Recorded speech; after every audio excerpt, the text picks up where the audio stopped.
बिस्मिल्लाहिर्रहमानिर्रहीम। Dear students of M education के college Bhimber, अस्सलाम वालेकुम।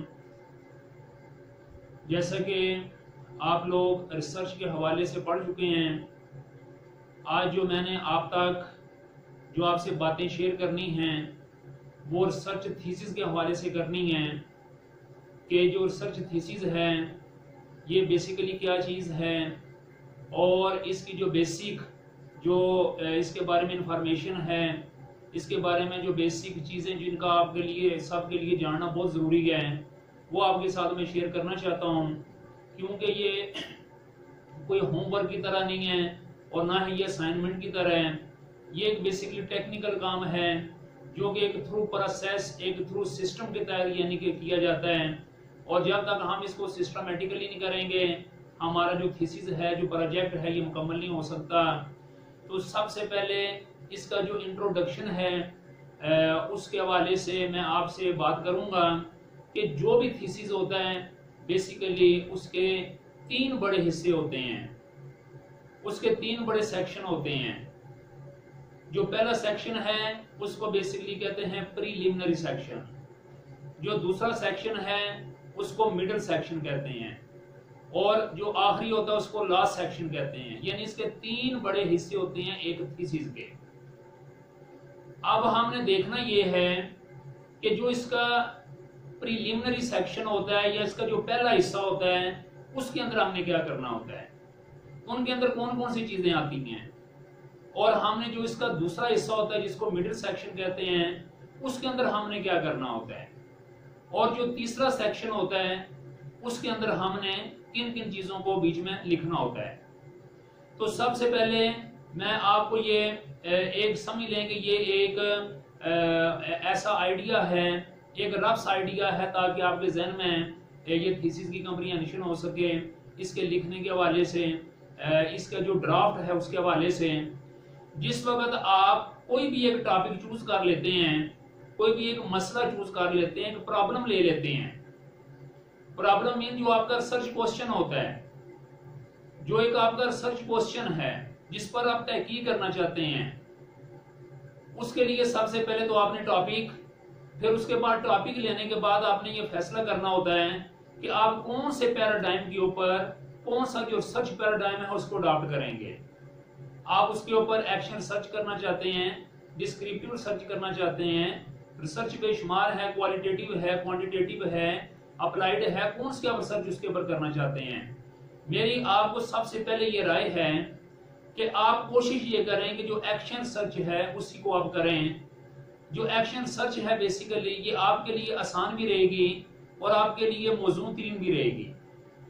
आसान इसलिए आपके लिए रहेगी कि क्योंकि it is totally related to you. मिसाल के तौर पर आप फर्ज करें आप एक ट्रेनी टीचर हैं, जो एम एजुकेशन के लोग होते हैं, जो बीएड के लोग होते हैं, basically they are trainee teachers. तो आप लोग बेसिकली ट्रेनी टीचर्स हैं।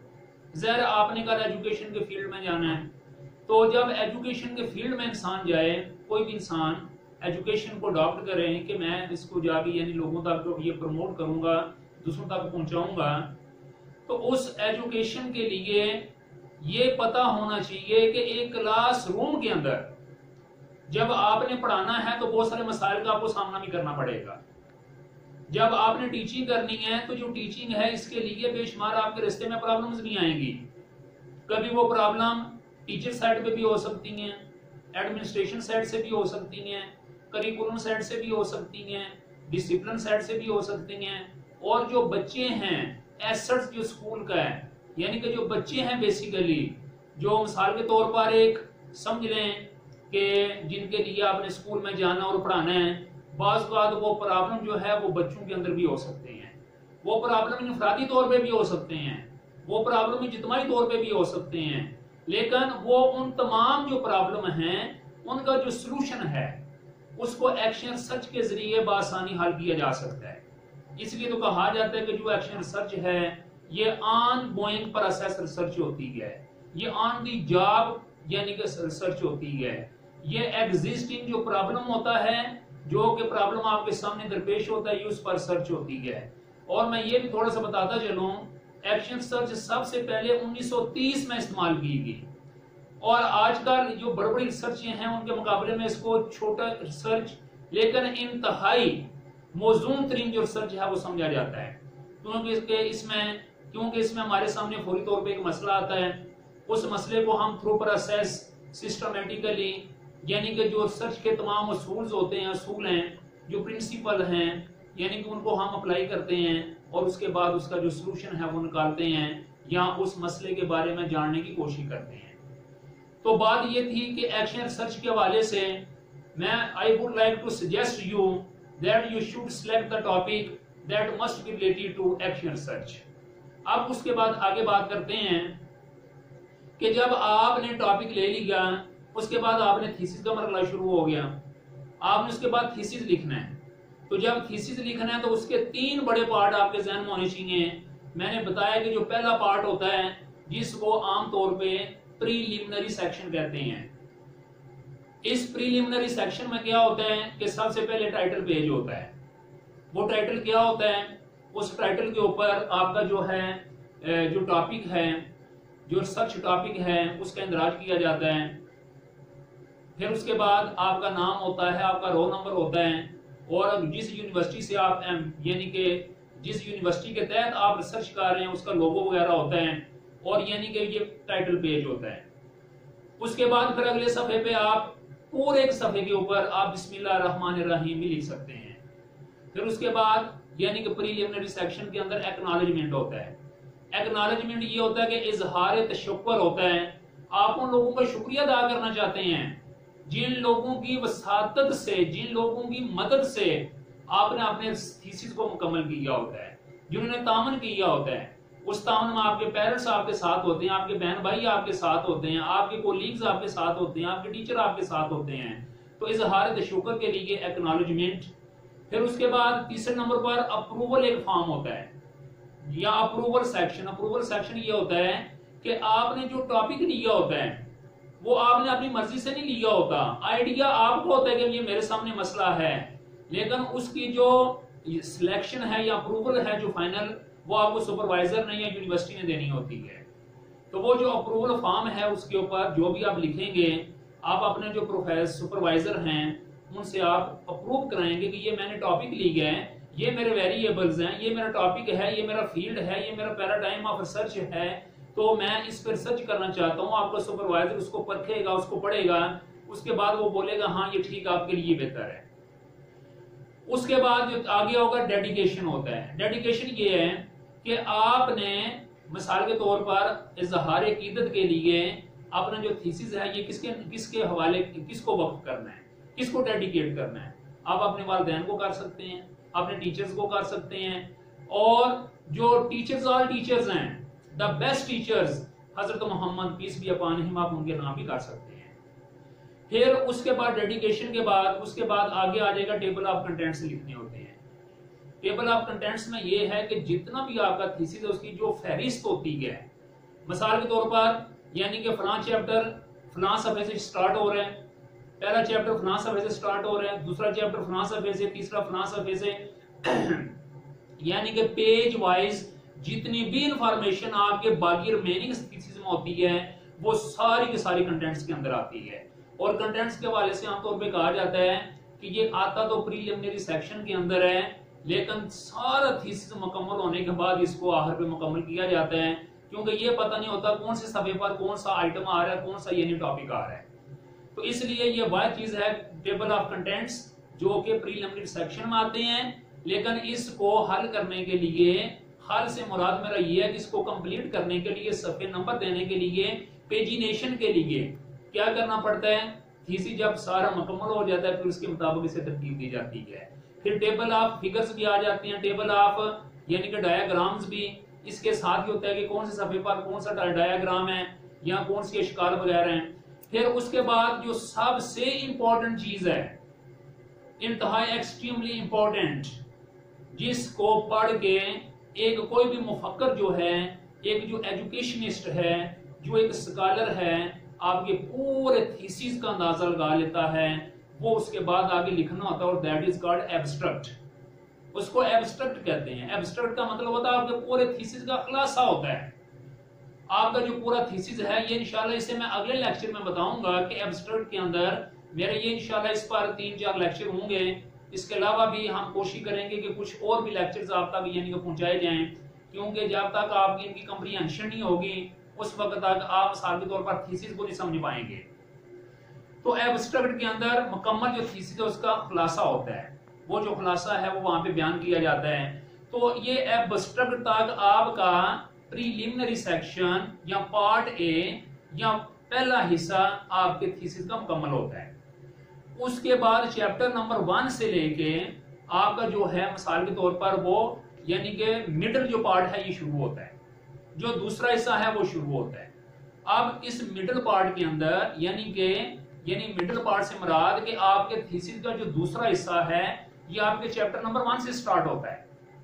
ये जो चैप्टर नंबर 1 है इसमें क्या दिया जाता है, इसमें सबसे पहले यानी कि इंट्रोडक्शन होता है, तारफ, जो भी आपने टॉपिक लिया हुआ है जिस पर आप रिसर्च कर रहे हैं उसके हवाले से, उसके ऊपर रिसर्च के हवाले से यानी कि उसके ऊपर आपने हालात लिखने होते हैं, उसका तारफ लिखना होता है।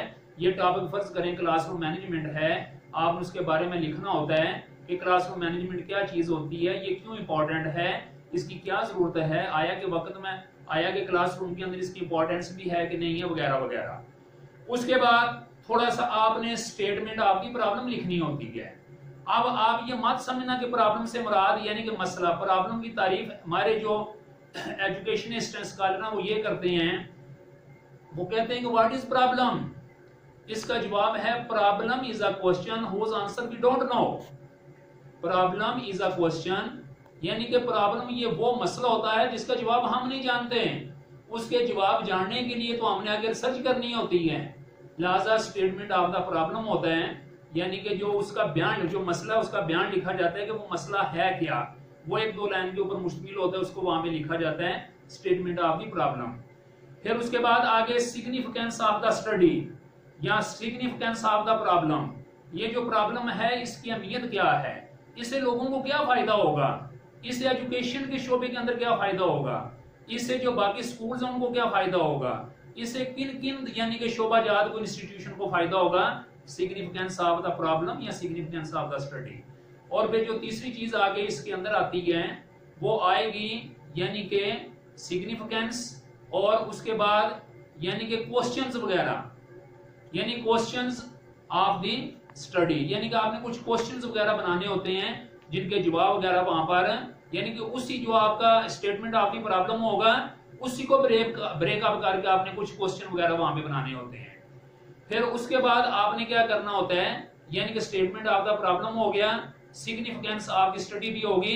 वैसे ये मैंने सारे के सारे पॉइंट इधर लिखे हुए हैं, मैं आपके सामने बयान वैसे कर रहा हूं, यानी कि इसलिए बयान कर रहा हूं चलें कि अगर आपको मेरे जुबानी अगर कोई चीज ज़हन में न रहे तो इसके अंदर ये सारी के सारी मौजूद है। जितना ये प्रीलिमिनरी सेक्शन मैंने आपको बताया ये सारे का सारा यहाँ पे इसके अंदर मौजूद है। फिर उसके बाद जो चौथी बात आएगी वो पर्पस ऑफ द स्टडी आएगी, यानी कि ये जो मैं स्टडी कर रहा हूं इसका मकसद क्या है, मैं ये स्टडी क्यों करना चाहता हूं। जैसे कि आप ये देख सकते हैं इंट्रोडक्शन है, स्टेटमेंट ऑफ द प्रॉब्लम है, पर्पस ऑफ द स्टडी है, सिग्निफिकेंस ऑफ द प्रॉब्लम है।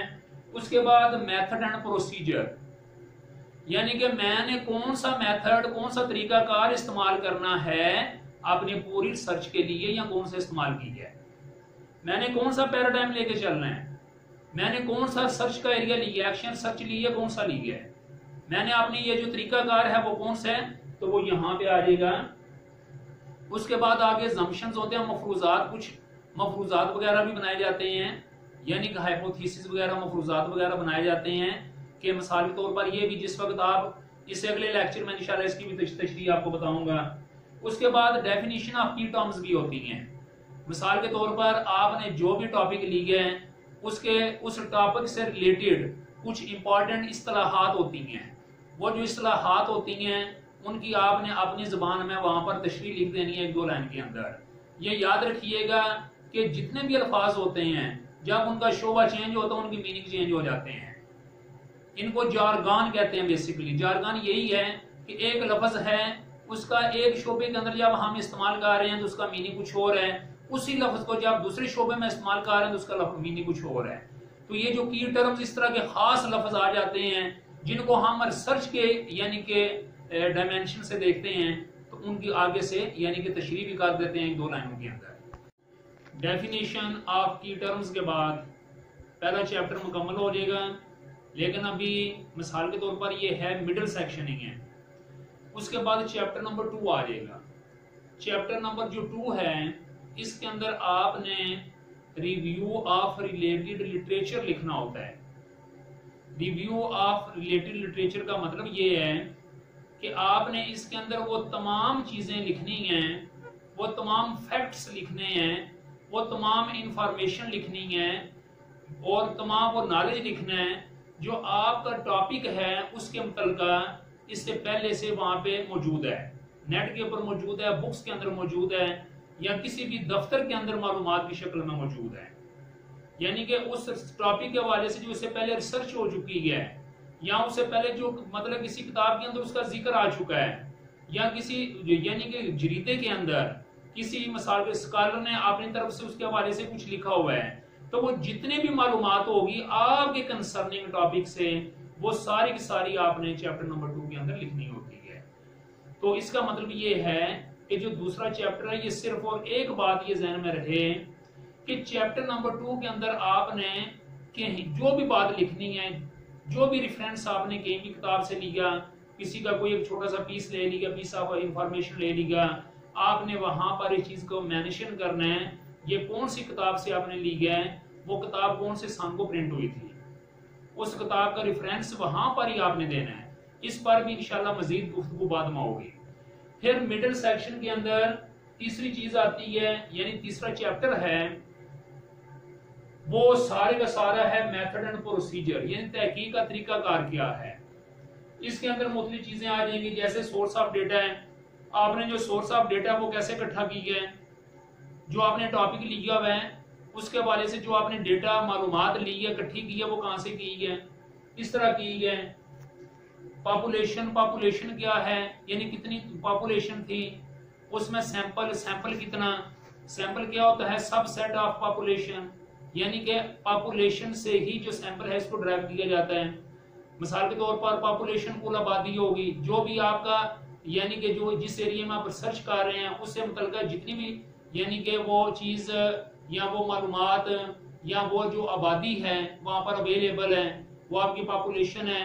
जितने बीच में से आप यानी ड्राइव करके उसका मतलब एक सैंपल वगैरह ले लेते हैं। जैसे बिम्बर स्कूल के अंदर आपने अगर हाई स्कूलों के ऊपर सर्च करनी है तो एक स्कूल जो है 100 स्कूल जो है फर्ज करें ये हाई स्कूल यानी कि बिम्बर के अंदर मौजूद है, वो जो 100 स्कूल हैं ये पॉपुलेशन है। आपने जिस टॉपिक के मुतल्लिक़ जो कंसर्निंग टॉपिक है आपने रिसर्च करनी है तो अब 100 के 100 स्कूल को अंदर जाके नहीं कर सकते, ये बहुत लंबा यानी प्रोसेस हो जाएगा। तो आप उन 100 स्कूलों में से कोई 5 या 10 या 20 स्कूल ले लेंगे जिनके ऊपर आप अपने टॉपिक के मुताबिक रिसर्च करेंगे। 100 स्कूल आपके पॉपुलेशन होंगे, वो जो 20 स्कूल आप लेंगे जिसमें रिसर्च करेंगे उसको आप सैंपल बोलेंगे। फिर उसके बाद यानी कि ये टूल्स ऑफ रिसर्च, यानी कि आप रिसर्च के लिए कौन से टूल इस्तेमाल करेंगे, यानी कि आहर जो मालूमात आपने लेनी है वो किसी जरिए से लेनी है। उसके लिए आप क्वेश्चनर बना सकते हैं, सवालनामा, उसके लिए ऑब्जर्वेशंस भी होती हैं, केस स्टडीज भी होती हैं, इंटरव्यूज भी होते हैं। तो ये सारी की सारी चीजें जो है ये मतलब इसके अंदर आ जाएंगी। उसके बाद इसी मिडिल सेक्शन के अंदर चैप्टर नंबर 4 है जिसके अंदर presentation and analysis of data आएगा, यानी मवाद की पेशकश और तज्ज़िया। जितना आपने मवाद इकट्ठा किया होता है, जो आपके क्वेश्चनर होते हैं, सवाल होते हैं, उनकी रोशनी में उनका स्टैटिस्टिकली फॉर्म के अंदर लिखना होता है, यानी स्टैट को इस्तेमाल करके, परसेंटेज को फार्मूला इस्तेमाल करके, खाई स्केयर का फार्मूला इस्तेमाल करके कुछ भी किसी न किसी शक्ल में मैथमेटिकली फॉर्म यानी कि मैथ को इस्तेमाल करके आपने उसका जो तज्ज़िया उसको एनालाइज करना होता है, टेबुलेटेड फॉर्म के अंदर लेके आना होता है। और मिसाल के तौर पर ये है कि यानी कि आप जब तक उसको मैथमेटिकली प्रूव नहीं करेंगे हमारे सामने उनकी जो असल एक्चुअल पिक्चर है वो सामने नहीं आ सकती। उसके बाद 5वें नंबर पर आ जाएंगी फाइंडिंग्स, यानी कि फाइंडिंग्स होती है आपके हासिलात क्या हैं, जो आपने यानी कि आपने किस जो यानी कि रिसर्च टूल के जरिए जो मालूमात इकट्ठी की थी, और चौथे चैप्टर के अंदर जो मैंने आपके सामने अभी बात की है कि आपने जो जो लोगों से डेटा इकट्ठा किया था उसका मैथमेटिकली या स्टैटिस्टिकली आपने उसका एनालिसिस की है, उसके नतीजे के तौर पर जो आपके सामने परसेंटेज आई है वो कितनी कितनी आई है। आपके ज़ाहिर जो मतलब आपका जो हर सवाल है, जो क्वेश्चन है, जो आपका मिसाल के तौर पर जो इंटरव्यू का हर जो क्वेश्चन है उसके अंदर एक कोई ना कोई कंसेप्ट होगा, उस कंसेप्ट के हवाले से कितने परसेंट लोगों ने राय दी है वो यहाँ पर फाइंडिंग्स के अंदर सारी की सारी आ जाएगी। फिर फाइंडिंग के बाद आगे आ जाएगा कंक्लूजन। आप उन फाइंडिंग्स को सामने रखते हुए उसके नतायज आगे मरतब करेंगे, और फिर उसके बाद आप रिकमेंडेशंस यानी कि आप रिकमेंड करेंगे, सिफारिशात पेश करेंगे। फिर उसके बाद यानी कि ये यहाँ तक रिकमेंडेशन तक ये आपके थीसिस का दूसरा हिस्सा मुकम्मल होगा। पहला हिस्सा प्रीलिमिनरी सेक्शन, ये टाइटल पेज से स्टार्ट होता है और उसके बाद एब्स्ट्रैक्ट पे आगे मुकम्मल होता है। फिर उसी तरह थीसिस का जो दूसरा हिस्सा है जिसको मिडल पार्ट भी कहते हैं, सेकंड सेक्शन भी कहते हैं या दूसरा पार्ट भी कहते हैं, वो चैप्टर नंबर 1 से स्टार्ट होगा और चैप्टर नंबर 5 पे आगे खत्म होगा। आपके जो थीसिस का तीसरा हिस्सा है जिसको लास्ट पोर्शन भी कहते हैं, लास्ट सेक्शन भी कहते हैं, लास्ट पार्ट भी कहते हैं, वो आपका जो स्टार्ट होगा वो बिब्लियोग्राफी से होगा। आप देखना ये कि बिब्लियोग्राफी क्या होती है, किताबियात, इसको रेफरेंसेस भी कहते हैं, हवाला जात। यानी कि जो आपका मैंने बताया था ना जो दूसरे नंबर पे चैप्टर होता है, review of the related literature होता है, उसमें जिन जिन आपने ऑथर्स की या इससे पहले जो रिसर्च वर्क हो चुका होता है आपके कंसर्निंग टॉपिक के ऊपर, उन लोगों की जिस वक्त आपने किताबों के हवाले देने हैं तो उसका मुकम्मल जो हवाला है वो किताबियात के अंदर देना, आपने बिब्लियोग्राफी के अंदर देना। उसके देने का भी एक प्रोसेस है, उसके लिए स्पेशल इंशाल्लाह एक दिन मैं आपको लेक्चर दूंगा कि वो जो रेफरेंस होते हैं उनको कैसे कोट किया जाता है, उसको कैसे लिखा जाता है, उसके लिए कौन सा स्टाइल इस्तेमाल किया जाता है, वो भी बड़ा टेक्निकली होता है और आल्सो दैट्स वेरी इंपॉर्टेंट। फिर तीसरे हिस्से में यानी थीसिस के किताबियात के बाद आप बीच में अपेंडिक्सिस यानी कि ज़मीमा जात होते हैं वो शामिल कर सकते हैं। ज़मीमा जात में क्या आते हैं, आपका क्वेश्चनर आ सकता है, आपके कुछ लेटर्स वगैरह आ सकते हैं, जो इजाफी वर्क है वो आ सकता है, जो आपके क्वेश्चनर्स हैं वो आ सकते हैं। आप स्कूल में किसी रिसर्च करने के लिए जाते हैं तो उसके लिए आप हेडमास्टर साहब से, प्रिंसिपल से इजाजत लेते हैं, वो लेटर वहां पे आ सकता है। यानी कि आप समझ लें जो तीसरा हिस्सा है इसकी हैसियत आपके घर में, मकान में जो कोठरी होती है, जो आखिरी कोठरी होती है, उस कोठरी के अंदर आप हर किस्म की चीज रख सकते हैं, पुरानी भी नई भी, एवरीथिंग। यानी कि हालांकि वो सारी चीजें इंपॉर्टेंट होती हैं, तो वो जितनी भी चीजें आप रखते हैं ना वो सारे का सारा यानी कि थीसिस का तीसरा पार्ट होता है।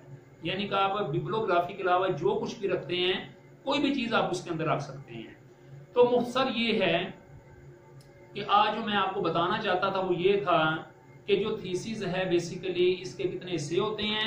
मैंने बता दिया इसके 3 बड़े हिस्से होते हैं, एक पहला प्रीलिमिनरी सेक्शन होता है, एक मिडिल सेक्शन होता है और एक एंड सेक्शन कह लें या लास्ट सेक्शन कह लें। और उसके अंदर कौन कौन सी चीजें आती हैं, कौन कौन से मतलब ये है कि पेजिनेशन के हवाले से, टाइटल के हवाले से मैंने आपको बता दी है। तो आज मेरा ख्याल है इतना ही आपके लिए काफी है, क्योंकि इंशाल्लाह अभी इस पर और 2-4 लेक्चर होंगे तो फिर आपको मुकम्मल समझ आ जाएगी। तो आपसे ये भी मैं कहता चलूँ कि इस मेरे लेक्चर को तवज्जो के साथ सुनना है और तवज्जो के साथ सुनने के बाद फिर जाके आपको कुछ समझ आएगी। इंशाल्लाह इससे जो अगला लेक्चर होगा वो भी एक नई डिफरेंट स्टाइल का होगा जिसमें आपको मजीद थीसिस के हवाले से ये बताया जाएगा, क्योंकि अभी क्लासें यानी कि बाज़ाब्ता तो नहीं हो रही कॉलेजों के अंदर, लिहाजा ये ऑनलाइन समझ लें ये आपकी क्लास थी, उसका ये आज पहला लेक्चर था। इंशाल्लाह भी जो दूसरा लेक्चर है वो परसों आप मैं इंशाल्लाह डिलीवर करूंगा।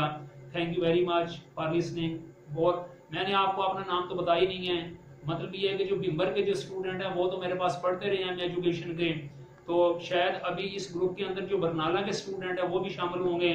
तो इसलिए आपको ये बताना चाहता हूँ कि मेरा नाम अब्दुल रऊफ है और मैं तकरीबन 4 साल से हान कॉलेज में MA एजुकेशन और M.Ed और B.Ed क्लासेस पढ़ा रहा हूँ और तकरीबन 2 साल से मैं जो थीसिस है ये भी लोगों को करवा रहा हूँ।